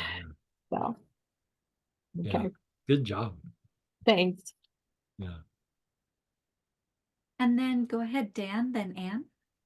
Hey, He good to see you guys again. It was super good seeing you. Yeah, it was cool. Blessings to everyone too who has recently had an experience of passing. Um, brings back memories of mom. It's like a couple of years ago already. So, but we're integrating. I mean, from the healing, I felt very expanded. Mhm. And but then coming back to work today, it was like I found myself like one foot was still there while I had one foot here, kind of thing. Mhm. Mhm. So, what's a good way to kind of still keep the awareness, you know, the awareness perspective, if you will, from our classes, and then come back into like sitting in front of a computer monitor, writing emails, and you know, coming back and knowing that the folks that are around you are not, you know, in the same kind of space that you are, kind of thing. Yeah, like you know, the idea would be like kind of what you said. It's like when you're doing work, you're focused on work, but when you step away, you know, you still got your foot a little bit somewhere else, but you're still able to focus on work. But then at night, you know, or when you're on your free time, um, you can stick your foot a little bit more in that other place. And you know, in a way, you could say there's different ways of doing it. Like you could say, okay, I'm going to work, I'm going to use basil to stimulate the cognitive function. And you might want to experiment with that, you know, rosemary or basil, something like that. Would cinnamon do that too? Cinnamon was going to be the other thing I was going to mention. Yes, cinnamon would work, but also like a different version of that could be something that is a little bit more protective oriented. And Yeah. it's not that you're protecting yourself from the negativity from other people, but part of protection is in the face of not even negativity, but just like lower vibrational energies, which would be associated with work or people off the street. It allows for greater levels of expansion in that setting, but not in a way that's all spacey, you know, if that makes sense. Yes. And so there's the two protection blends, but even the idea of using, you know, mugwort or poplar or sage, you know, anything like that, inhaling it, putting it on the ajna, even sandalwood up here can be helpful, or sometimes just on the wrist. And doing that will allow you to have expansion in work, but not like where you're like, I'm like meditating at work, where you're like, okay, I got to get work done, but I'm also expanded. Because the thing is it will also impact the other people and kind of in a way help them step up their game, so to speak. Oh, okay. Yeah. Yeah, that'd be good. Yeah. They find yeah, it's like sometimes it's so aggressive. My managers are like, I think, pushing an issue that they're escalating something I don't think needs to be escalated. But I mean, it's their place, not mine, so to speak.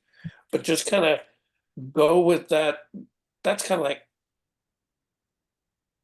I mean, I definitely feel more expanded and full of light. Like Right, like after this last I'd weekend. say that like either mugwort or palo santo. Palo Santo. Okay, Mhm, mugwort. Okay, mhm. great. Yeah, but both,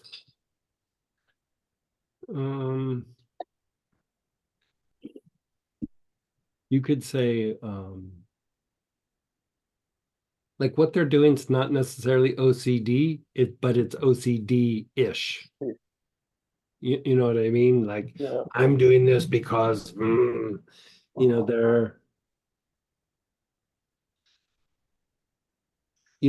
like you hear people talk about the rules. There's the rule, but then there's the spirit of the rule. Like, sometimes people lose sight or perspective of why the rule is there. I would say the same thing in the workplace, but procedures, like the things that are their responsibility. There's the responsibility or the procedures that are in place, but sometimes people forget why they're there and they just become weird sticklers about certain things, and Yeah. they do things because they can, or it has a value, or they're sometimes even compensating for their mistakes or their insecurities, and so mugwort and palo santo helps to give them a little bit better perspective. Okay. And one more thing about Icy. Icy's our little four-legged daughter.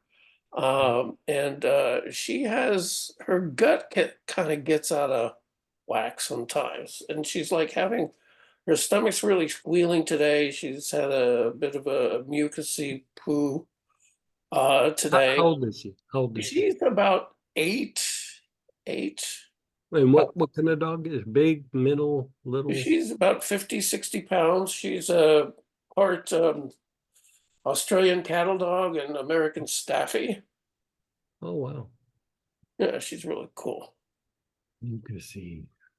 And sometimes they put the poison, or the grass people, they put the weed killers. We try to wipe her feet when they do that. But sometimes, like she had a chicken taco last night and she's somewhat allergic to chicken. And her stomach was squealing, and I was trying to pull off, I mean, the energy that I felt today, I was trying to pull that off, and it's really interesting. She was kind of squealing when I was doing that. So, I mean, she definitely feels like stuff coming out or moving whenever I do any kind of energy work or sweeping on her.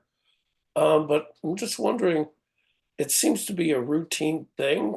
Well, maybe once. I would probably from time to time, I mean, maybe I should look this up, but I would say I would probably give her a little bit of you could try to do two things. Yeah, Like a small dosage of charcoal, charcoal. like those charcoal capsules or Yeah, something. like Epicat kind of thing. Yeah, like I wouldn't give her probably a whole one because of her size, but like maybe maybe a quarter or a half. Okay, You can mix it in some food or cheese or something, and okay. that, or from time to time, a little bit of like Pepto-Bismol. Oh, okay. Yeah. Okay. Yeah. Again, I had a friend that had a dog that, let's just say, was really high strung and had Uh-huh. digestive issues, and I did healings and this and that. And I was talking with a vet friend of mine, and he suggested that, and I gave him a little bit of Pepto, and man, it knocked it out. Really? Okay. I mean, you'll have to do it from time to time, but Oh. it is pretty soothing, and you don't have to give them a big dosage, but I would just take like a little dropper, and whenever I would see them, and like pull some Pepto up and then just open the mouth and just shoot it down her throat. Down the throat, okay. Yeah, okay, good. Yeah, Di uses, she had bit of a diet issue. Mhm. We use like the science diet, and Di makes yeah. her food like Right. with vegetables and beef and stuff. And Lucy's a little Ren actually to kind of help with her digestive bits. But yeah, we'll take this. Okay. We'll go with this. Okay, thanks. Okay. Will you black me up for, give me just a second. I'm in the bathroom.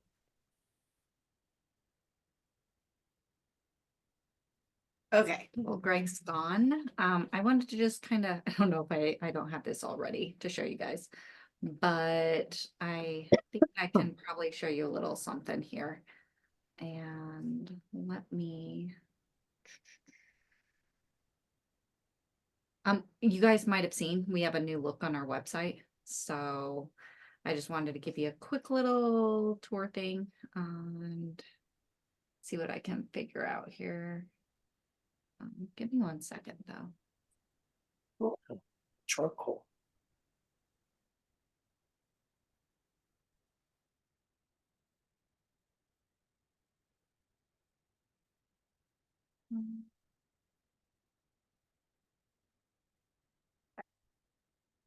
Just while Greg is gone.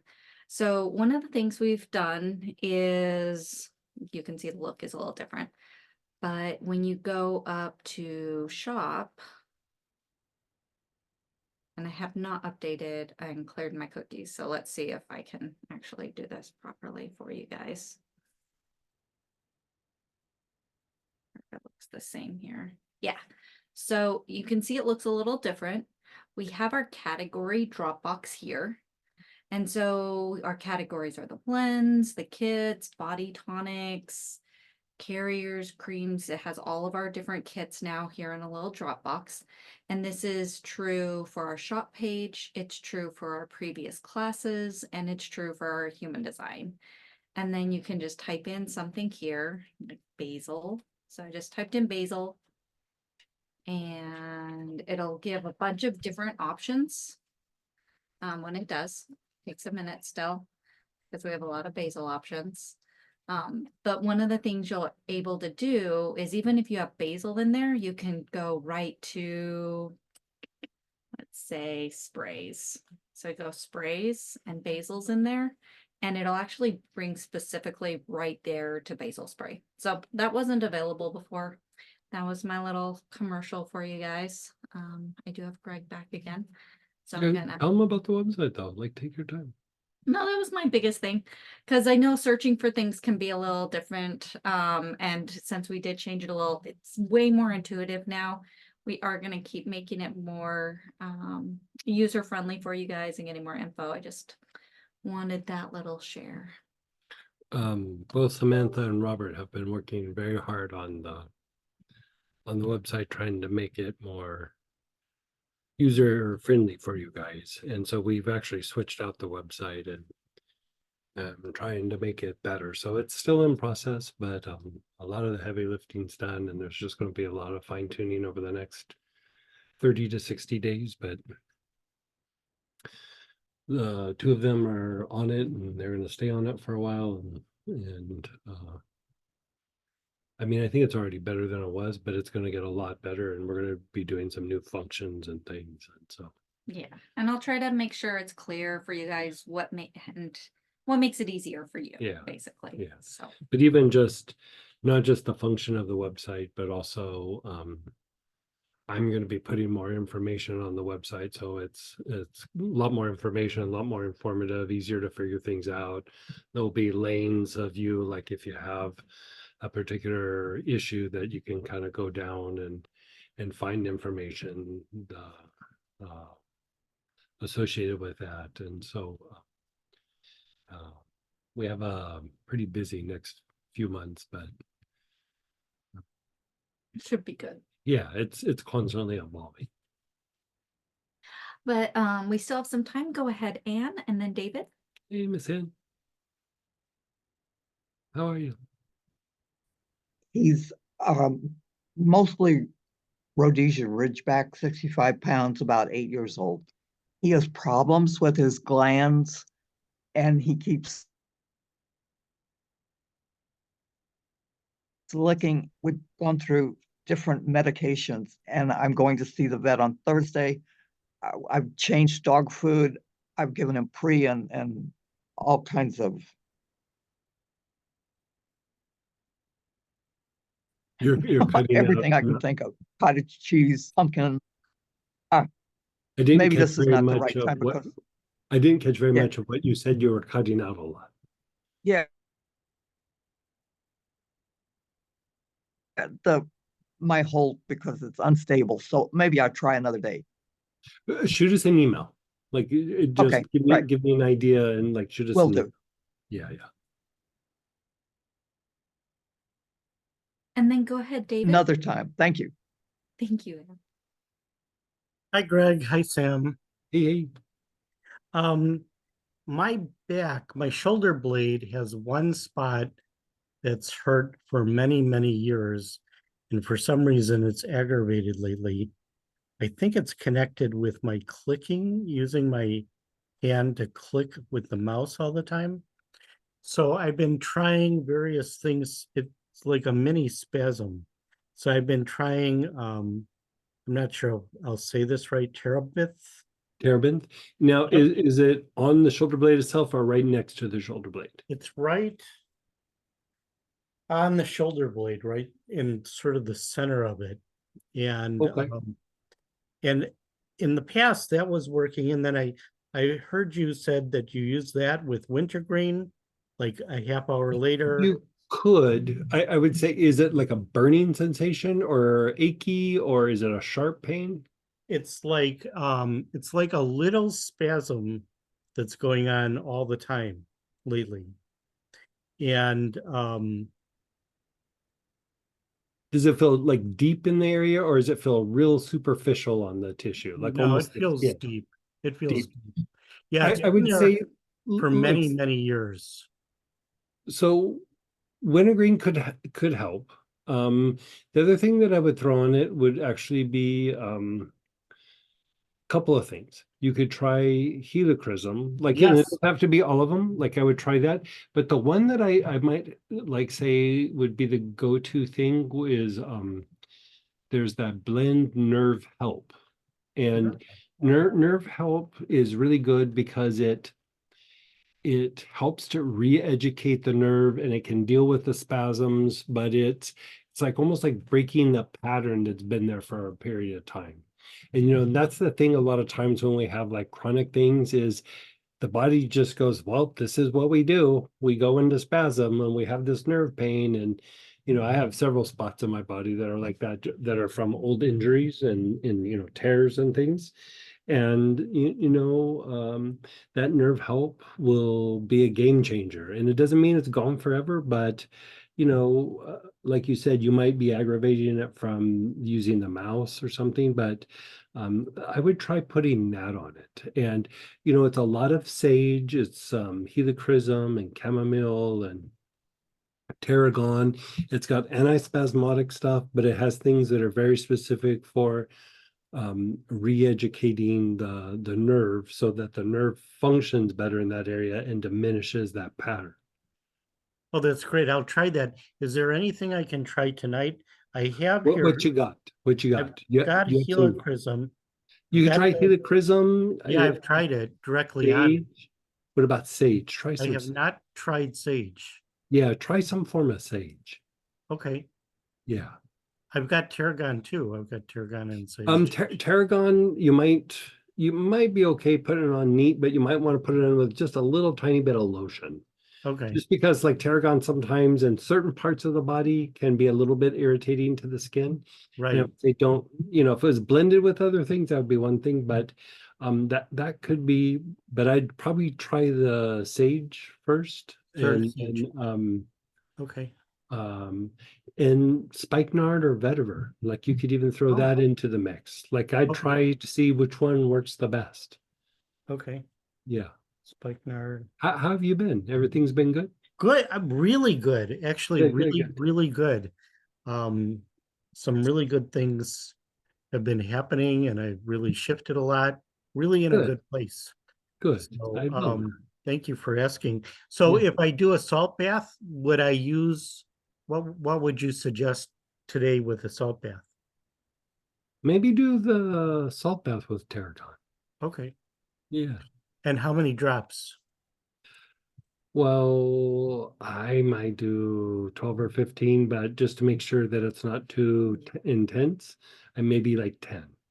And don't make the bath super hot. Like, something like 10 or 12 drops, like and I've even done more, but like the more heat there is in the water, the more it opens up the pores and the more your body becomes sensitive to those things. Okay. Okay, Yeah. super. Super. Thank you so much, Greg. You're so welcome. So good to hear. Happy New Good for Year. Happy New You Year. too. to everyone. Thank you. What would you recommend to help anxiety in children? Mandarin, you could use chamomile, like Roman chamomile. Mandarin and chamomile are pretty good. Even lavender. Now, are we talking about under the age of 8 or over 8?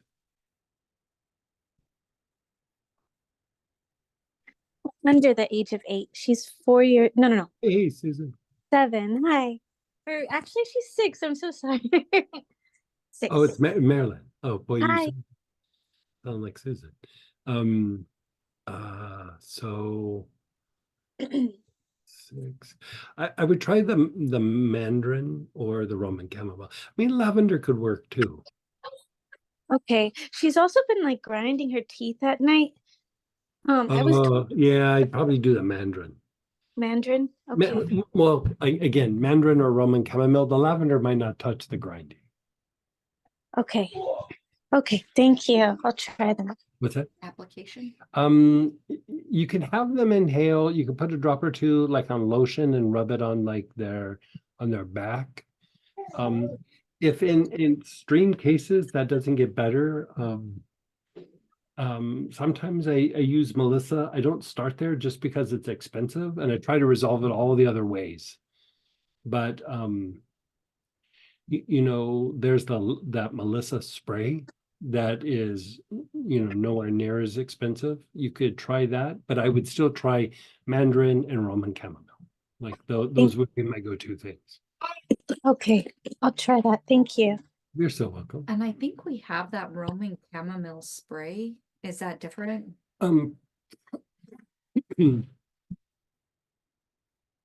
Might not be strong enough. Okay. Like it might need to be like the essential oil directly on the body. Okay. Yeah. I mean, that's got essential oils in it, but it's just the potency is a little different. Just checking. I mean, it would be soothing. I say that. I mean, I'm not sure. Yeah. Okay. And then go ahead, Cynthia. Hey, Cynthia. So just a follow-up question to that. So could you put it on either a little cotton round or something and maybe tuck it in the pillow, or I would just leave it out. or something while they were sleeping? And oh wait, were you talking about your stove or you're talking about something? No, I'm so sorry. Oh, okay. I'm kind of tagging along with Marilyn. With her I would probably try to get it on their skin or have them inhale it like for a little bit, like right in front of their face. After they've done that, then you could kind of maybe put it by their bedside or something like that. Okay. And what about over the age of 8? Then you treat them like a young adult, after about 8 or 9. And so that age, I mean, Mandarin still might work, but then you start kind of going into like maybe a spikenard or a vetiver, or citruses can still be relaxing. Even a petitgrain can be good for either like what we were talking about with Marilyn or a little bit older. I mean, the ultimate is Melissa, but if we set that aside, because that's not always cost effective. I mean, it's expensive. and so I try to do it in ways that are inexpensive first. So, Sure. See, for that age.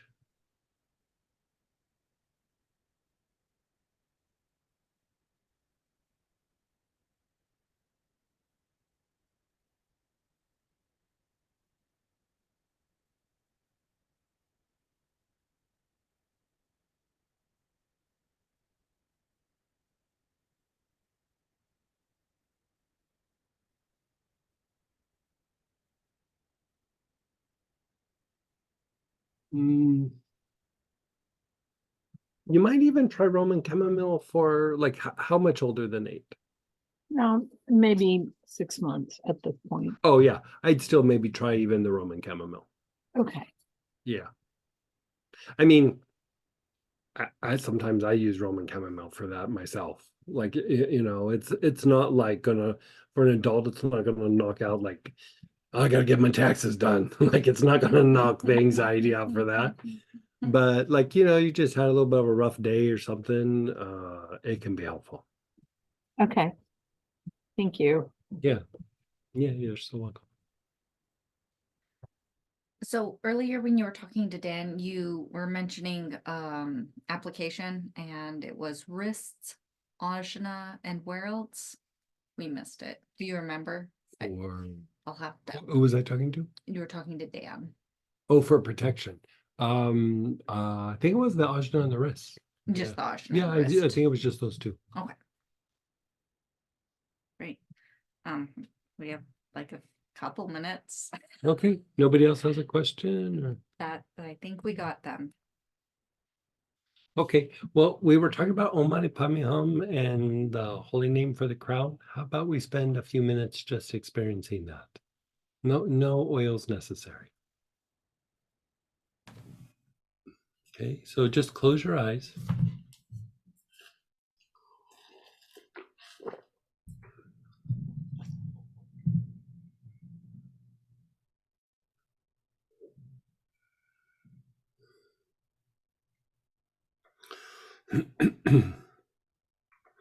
Om Mani Padme Hum. Om Mani Padme Hum. Om Mani Padme Hum.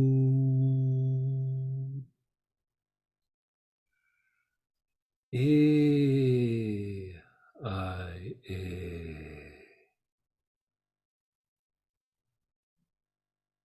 We're offering this up to all those who have passed,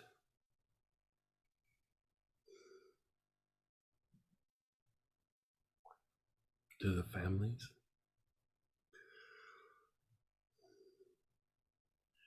And you know what? We'll continue this in the Astara practice when we leave here and go to the prayer petitions. I'm going to do a few more minutes of it. We'll switch over and then we'll continue to offer this up for the different people who have passed. A.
Om Mani Padme Hum. Om Mani Padme Hum. Om Mani Padme Hum. A.